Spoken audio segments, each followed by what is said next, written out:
Ishte një vizitë disa ditore në New York dhe në Washington. Në New York kam takuar komunitetin shqiptar-amerikan, një komunitet i fuqishëm i cili Kosovës i ka hapur rrugë gjithmonë në institucionet amerikane, edhe para luftës, edhe gjatë luftës, edhe para pavarësisë, edhe pas shpalljes së pavarësisë. Dhe komuniteti shqiptar-amerikan janë shumë shqetësuar për zhvillimet që po ndodhin jo vetëm në Hagë, po edhe në Parlamentin e Kosovës, me ata që kam rasti me bisedu,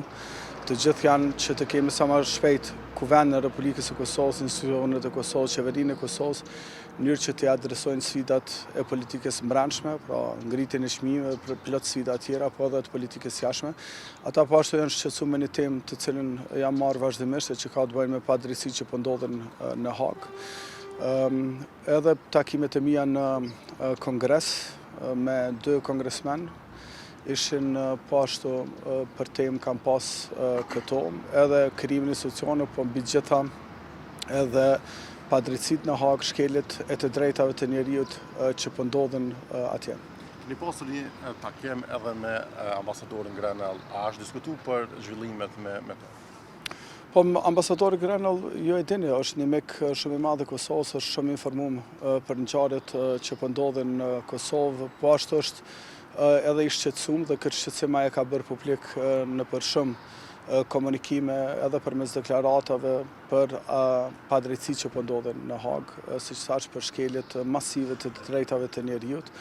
Dhe unë shpresoj dhe besoj që të kemi sa më shpejt institucionet e Kosovës që t'i adresojmë këto shqetësime në mënyrë institucionale,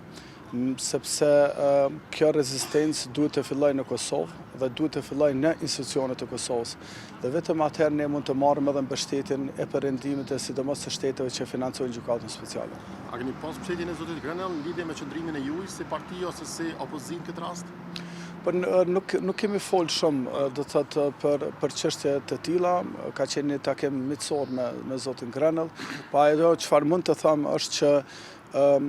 në Kongres, unë besoj edhe në Senat dhe institucione tjera të Shtetit Bashkuar të Amerikës ka nevojë për një lobim shumë më të madh. Shqiptar-amerikanët në New York, në Dallas, në Washington, kudo që janë në gjendje dhe të gatshëm që të ndihmojnë institucionet e Kosovës, që të ndihmojnë të gjithë qytetarët që janë shqetësuar për padrejtësitë në Hagë, në mënyrë që këto padrejtësi, në mënyrë që këto shqetësime t'i adresojnë në të gjitha nivelet e institucioneve të Shtetit Bashkuar të Amerikës. Dhe unë mendoj që është një momentum i ri, i kemi edhe 7 muaj paka shumë të këtij procesi dhe i madh i vogël, edhe na që jemi këtu, edhe shqiptarët në perëndim duhet të mobilizohemi në mënyrë që verdikti në Hagë të jetë një verdikt fair dhe i paanshëm dhe jo i motivuar politikisht. Po unë mendoj që këto ditë qytetarët e Kosovës kanë pas mundësi me i pa 2 ngjarje. Ngjarja që ndodhi në Tiranë, pra një lider që është vizionar siç është Edi Rama, i cili e solli krejt botën në Tiranë, e cili e shndroi Tiranën në epicentër të politikës së jashtme, dhe kemi zotin Albin Kurti, i cili e ka shndruar Kosovën në epicentër të izolimit. Pra ne jemi një vend i izoluar, një vend në limbo, dhe Kosovën dita ditës nuk është duke marrë seriozisht askush, dhe fatkeqësisht Kosova me këtë blokadë të mirëmbajtur nga lëvizja vetëvendose është duke kriju një paradigmë të një shteti të dështuar, dhe unë mendoj që kjo përbën një rrezik dhe një alarm për gjithë qytetarët e Republikës së Kosovës. Qëndrimi juaj do të jetë i njëjtë. Qëndrimi jonë do të jetë i njëjtë, patjetër.